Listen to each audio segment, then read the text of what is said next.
Tu veux savoir si les locations Airbnb sont vraiment rentables en 2025 et en 2026 ou si c'est devenu trop risqué. Si tu regardes cette vidéo, c'est que tu veux comprendre comment fonctionne la location saisonnière, ses règles, ses rentabilités et surtout c'est savoir si ça vaut toujours le coup de se lancer ou non. Là où la plupart des personnes se trompent, c'est qu'elles pensent juste qu'il faut mettre une annonce sur Airbnb et puis c'est parti. Alors que pas du tout. C'est un modèle légal à vérifier, fiscal pour voir si tu as le droit de faire ça aux yeux des impôts, opérationnel pour voir comment tu peux gagner du temps et que ça ne devienne pas un deuxième métier. Il y a plein d'aspects à voir qui, si tu ne les maîtrises pas, peuvent te ruiner à tout jamais. Et là, je vais te dévoiler pour la première fois en exclusivité sur le YouTube français les vraies règles et les vrais chiffres pour faire du Airbnb en 2025 et en 2026. Moi-même, j'ai appris à tirer parti de la location courte durée, puisque aujourd'hui, j'ai 4 biens immobiliers et il y en a 2 qui font de la location courte durée. Et forcément, j'ai beaucoup travaillé là-dessus, j'ai appris à comprendre ce qui était légal ou non, rentable ou non. Et c'est cette stratégie qui m'a permis de transformer des simples appartements locatifs en véritables machines à cash. Actuellement, on est toujours dans mon challenge où je te dévoile une astuce secrète par jour pendant 30 jours pour devenir rentable en immobilier en 2025 et en 2026. C'est parti, on va voir ensemble la définition, la légalité, la rentabilité en direct et enfin comment automatiser tout ça. Et crois-moi, cette dernière partie, elle est incroyable. En fait, c'est ma préférée parce qu'il y a beaucoup d'automatisation, c'est super intéressant, on apprend plein de trucs. Bon alors, je parlais mais ça enregistrait pas. En fait, je disais déjà au niveau de la définition, il y en a 3. Il y a location courte durée, ensuite location saisonnière et enfin meublé de tourisme. Faut savoir que pour toutes les recherches que vous allez faire ensuite, que ce soit au niveau de la ville, de la mairie, etc., faut chercher à chaque fois pour ces 3 termes. Ça, c'est le premier point de vigilance. Ensuite, au niveau de la légalité, c'est là que ça se complique. Parce qu'il faut vérifier au niveau de la copro si elle est OK, et ensuite au niveau de la ville si elle est OK. Si les deux sont OK, là, vous aurez le droit de faire du Airbnb. Alors, pour aller en profondeur, la copro, elle dit quoi? En fait, faut regarder le RCP, le règlement de copropriété. Alors, bon, bien évidemment, si vous achetez une maison, vous n'avez pas tout ça, vous pouvez passer directement à la partie de la ville. Mais en général, on achète un appartement dans une copropriété qui a un règlement de copropriété. Donc déjà, si le règlement de copropriété, la première ligne, si c'est pas interdit dedans, c'est-à-dire qu'il n'y a pas marqué noir sur blanc, les meublés de tourisme sont interdits, c'est OK, on peut passer à la deuxième partie. Déjà, s'il y a marqué noir sur blanc que c'est interdit, c'est mort, ça sert à rien d'aller plus loin. Alors ensuite, si c'est pas écrit noir sur blanc que c'est pas interdit, il faut vérifier dans le règlement de copropriété s'il n'y a pas marqué que c'est une habitation exclusivement bourgeoise. S'il n'y a pas exactement ces 3 termes, c'est bon. Pourquoi? Parce qu'en fait, une habitation exclusivement bourgeoise interdit les changements d'usage. Ici, j'ai marqué usage parce qu'en fait, ce qui est autorisé pour faire du Airbnb dans les copropriétés, c'est les immeubles qui ont une destination d'habitation, peu importe que ce soit logement ou hébergement, et les immeubles qui ont une sous-destination autre hébergement touristique. Il y a que ces destinations et sous-destinations ici. Les deux ici et celle-là.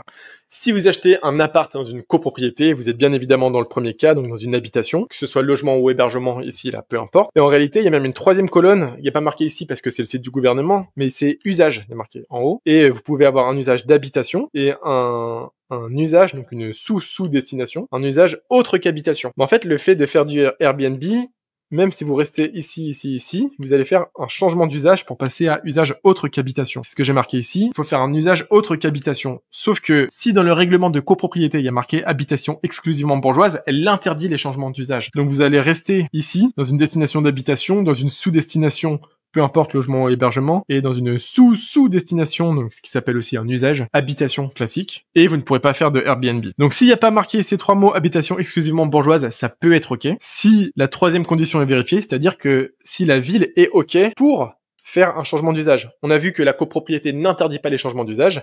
Maintenant, autour de la ville très souvent, elle est OK pour faire les changements d'usage, mais le problème, c'est que très souvent, elle propose des compensations. Ça veut dire quoi? En fait, vous allez retirer une habitation pour faire un changement d'usage, vous allez la transformer à usage autre qu'habitation. Donc en fait, vous allez retirer une habitation et la transformer en un équivalent, en une activité commerciale. Donc la mairie, elle demande une compensation parfois, c'est-à-dire qu'elle demande à ce que vous rachetiez un commerce et que vous le transformiez en habitation, que vous fassiez l'opposé, pour toujours avoir le même niveau de logement d'habitation et de logement autre qu'habitation, de logements commerciaux. Autant vous dire que si la mairie elle vous force à faire une compensation si vous faites un changement d'usage, c'est mort. Vous n'allez pas acheter un autre local commercial avec un autre emprunt, etc. Donc renseignez-vous là-dessus. Et si la copro, c'est OK pour faire un changement d'usage, et pour la ville, c'est OK également de faire un changement d'usage, parce qu'elle ne propose pas de compensation, là c'est OK, vous aurez le droit de faire du Airbnb. Après, il faut savoir que la règle d'or, c'est quand même chaque mairie décide de ce qu'il en est. C'est juste qu'en général, elles n'ont pas pris de décision, donc c'est ce modèle qui s'applique. Moi, par exemple, pour mes appartements qui sont en Airbnb, la mairie m'a demandé le règlement de copropriété pour vérifier qu'il n'y avait pas marqué habitation exclusivement bourgeoise. Et ensuite, derrière, ils m'ont dit « Ok, c'est bon, vous pouvez faire du Airbnb », mais ils m'ont pas demandé de faire un changement d'usage.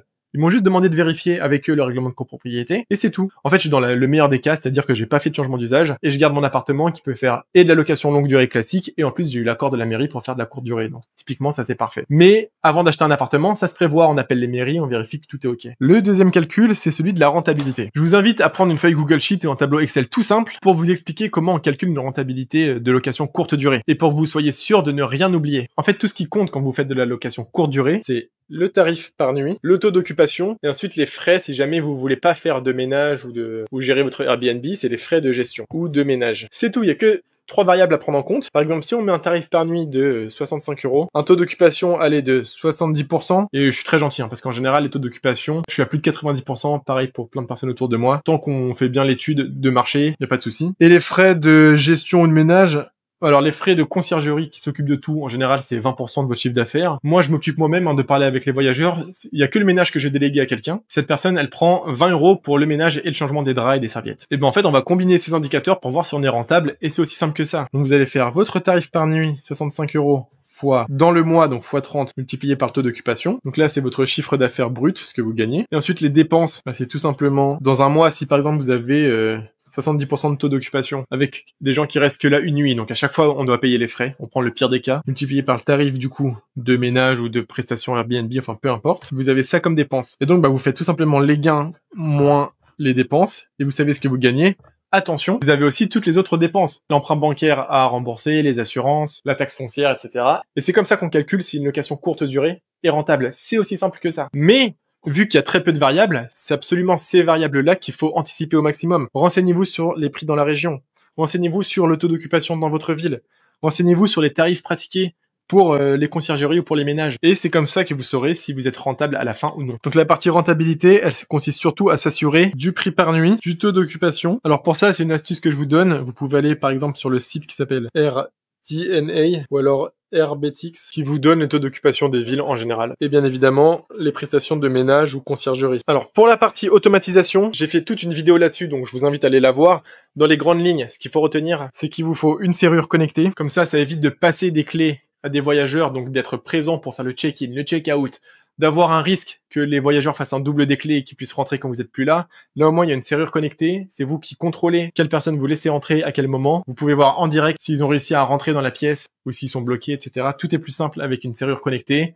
Il y a des modèles qui ont même pas besoin de démonter la serrure, juste on le fixe sur la porte et c'est un moteur qui vient lui-même tourner la clé ou non. C'est ce que je fais, par exemple le Nuki. Et ensuite, c'est des messages automatiques. J'ai fait une vidéo qui montre exactement qu'est-ce qu'il faut mettre dans les messages automatiques, mais par exemple, c'est un message de bienvenue quand le voyageur a réservé, on lui envoie un guide d'accueil, le règlement intérieur. Avant qu'il parte, on lui dit qu'il faut mettre les draps par terre, jeter les poubelles, etc. On essaye d'automatiser tout parce que croyez-moi, les locations courte durée, c'est un volume énorme. C'est par exemple dans les 20 locations par mois. Donc envoyez 20 fois tous ces messages-là par mois, vous n'allez pas vous en sortir. C'est quasiment un taf à plein temps en fait. Et enfin, en conclusion, finalement, le plus important, c'est quels sont les avantages et inconvénients. Alors les avantages, c'est que c'est très rentable. En moyenne, c'est dans les 30 à 40% plus rentable qu'une location longue durée classique. Un avantage aussi que moi j'ai bien aimé, c'est qu'on apprend beaucoup plus de choses. On apprend à automatiser, à créer des flux automatiques de messages. On apprend la légalité. Donc en tout cas, je trouve que c'est plus intéressant que la location longue durée. Il y a un peu plus de challenge. Malheureusement, c'est tout pour les avantages parce que les inconvénients, il y en a beaucoup. Déjà, le premier, c'est que c'est très chronophage. Ça va vous demander du temps. Même si vous avez une conciergerie qui s'occupe de tout sur place ou un agent de ménage comme moi qui s'occupe de tout sur place. Parfois, il y a de la casse. Parfois, il faut changer les piles